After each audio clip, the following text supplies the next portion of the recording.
बिस्मिल्लाहिर्रहमानिर्रहीम।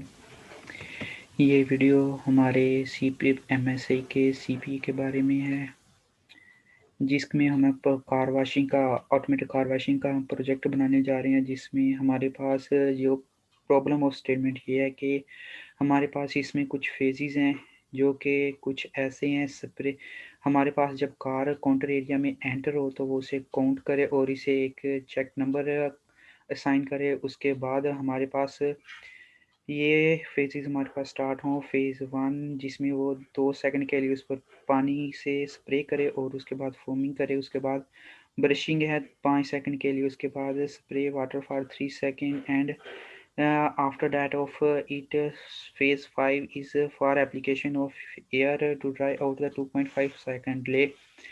इसके बाद हमारे जो आउटपुट्स हैं वो कुछ इस तरह से हमारे पास शो होंगी। हमारे पास आउटपुट 1 में जो होगी वो वेलकम होगा, और फेज़ 1 में जो कि हमारे पास स्प्रे वाटर है उसका है, जो सेम ऐसे ही चलते जाएंगे। और हमारे पास till end last output is counter at the counter 6 पर हमारे पास गुड बाय का मैसेज शो होगा। इसके लिए हमारे पास जो रिक्वायर्ड कंपोनेंट्स हैं वो ये हैं: PIC micro 8, PIC 18F45 2 micro controller, stepper motor unipolar L239DIC ये मोटर ड्राइवर होते हैं। इसके साथ हम स्टेपर मोटर की स्पीड को कंट्रोल कर सकते हैं। और LM016L LCD ये हमारे पास LCD है, जिसको हम इसके साथ इंटरफेस करेंगे। पुश बटन जिसको हम यहाँ पर बतौर एज अ सेंसर यूज़ करेंगे। जब हमारे पास कार एंटर होगी तो ये हमारे पास हमारी जो इसमें हमने लॉजिक प्रोड्यूस करेंगे उस पर हमारे पास 1 सेंड करेगी LEDs, और 1K ओहम रजिस्टर है, और 12 वोल्ट सप्लाई है जो कि मोटर के लिए है। जैसा कि हम पहले ऊपर बात कर चुके हैं कि हमारे पास कुछ डिले होंगे। उन डिलेस के लिए हमारे पास माइक्रो कंट्रोलर में हम फ्रीक्वेंसी भी होती है, और वो फ्रीक्वेंसी हमारे पास उसके क्रिस्टल ऑसिलेटर पर निर्भर करती है। तो हमारा उसका क्रिस्टल ऑसिलेटर जो है वो 10 मेगाहर्ट्ज का है।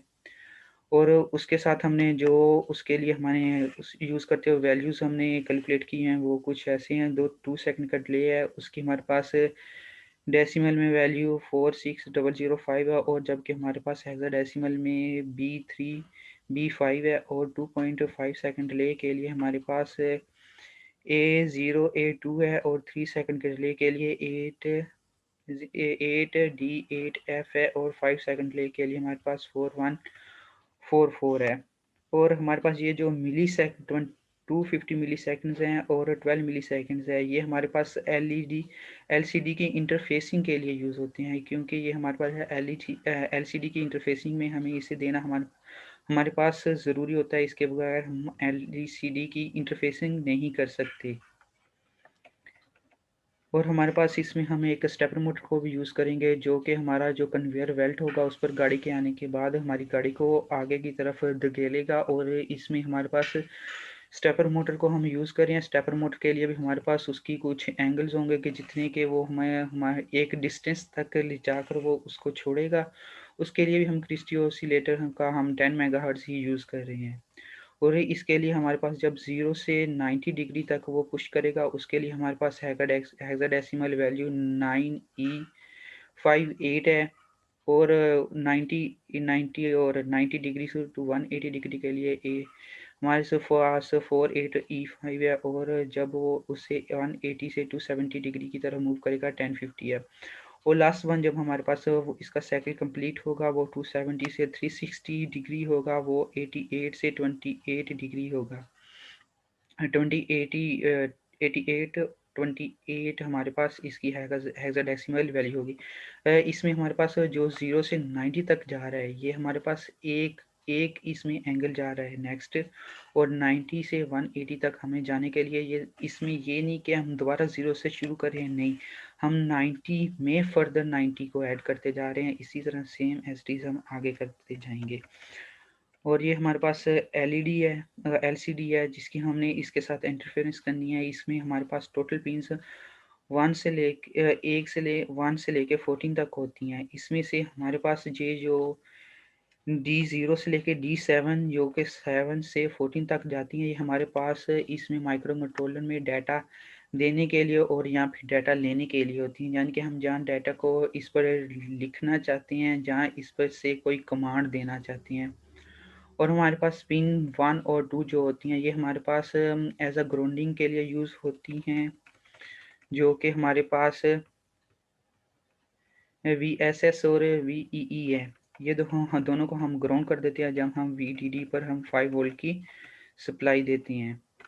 और हमारे पास जो पिन 4 होती है जो कि RS होती है, ये हम इसको एज़ अ कमांड के लिए यूज़ करते हैं या फिर डाटा मोड के लिए यूज़ करते हैं। जब हम इस पर इसकी वैल्यू को 0 सेट करते हैं तो ये as a command mode use होती है। जब हम इस पर एज़ अ 1 सेट करते हैं तो ये डाटा मोड के लिए यूज़ होती है।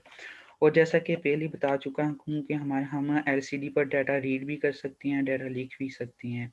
और डाटा लिखने के लिए हम इसको 0 सेट करते हैं और रीडिंग के लिए इस पर हम 1 सेंड करते हैं। और ये जो पिन 6 होती है, ये हमारी माइक्रो कंट्रोलर की हमारी एलसीडी की मोस्ट इम्पोर्टेंट पिन होती है। इसके अगर हम इसको अनेबल ना करें, तो हमारी एलसीडी बिल्कुल भी वर्क नहीं करेगी। इसको हम अनेबल बनाने के लिए हम इस पर 450 सेकंड का नैनो सेकंड की पल्स हम इसको देते हैं, जो कि इसे हमें अनेबल बना देती है। और हमारी जो कि दूसरा इसमें हमारा अहम 3 और इम्पोर्टेंट पार्ट है, वो हमारे पास इसकी स्टेपर मोटर है। स्टेपर मोटर हमारे पास एक इलेक्ट्रोकेमिकल डिवाइस होती है, जिसको हम एक इलेक्ट्रिकल पल्स देते हैं, जो कि हमारे पास ऐसा डिस्क्रीट मूवमेंट की तौर पर हमारे सामने आती है। हम जितनी ज़्यादा इसको पल्स देंगे, उतनी ज़्यादा इसमें रोटेशन होगी और speed of the motor and shaft is directly related to the frequency of the input pulse, and the length of the rotation is directly related to the number of input pulses.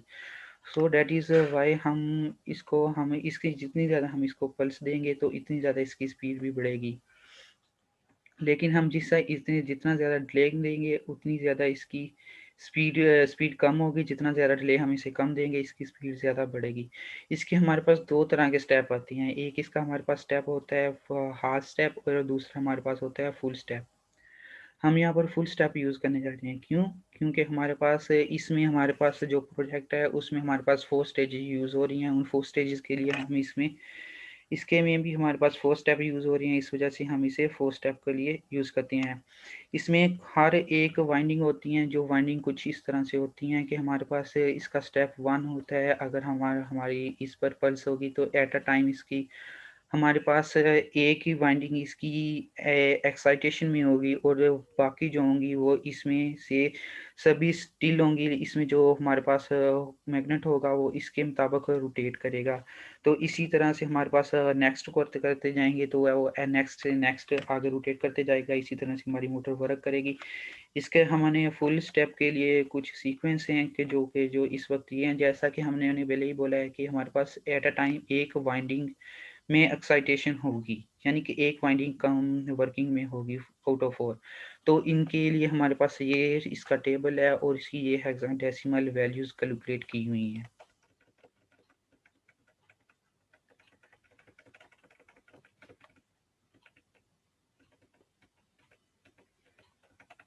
ये हमारे पास MP lab environment का code है, जिसमें हमने यहाँ से originate कर दिया है। हमारे पास कुछ पोर्ट्स को आउटपुट पोर्ट्स बुलाना था, इस वजह से हमने एक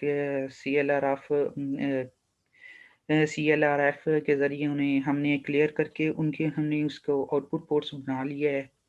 इन चारों के चारों को जो हमारे पास ये इस वक्त नज़र आ रही हैं, ये चारों को हमने आउटपुट बना लिया है। तो फिर मैंने ऐसा किया है कि अब हमारे पास हमने पहले ही बोला है कि हमारे पास जैसे ही गाड़ी वॉशिंग एरिया में आती है तो हमारे पास सिस्टम ऑन हो जाए। तो सिस्टम ऑन होने के लिए पहले तो मैंने यहाँ पर मूव लिटरल टू वर्किंग में हमने एक वैल्यू को सेट कर दिया है। और ये जो वैल्यू है हमने दे दी है इसको,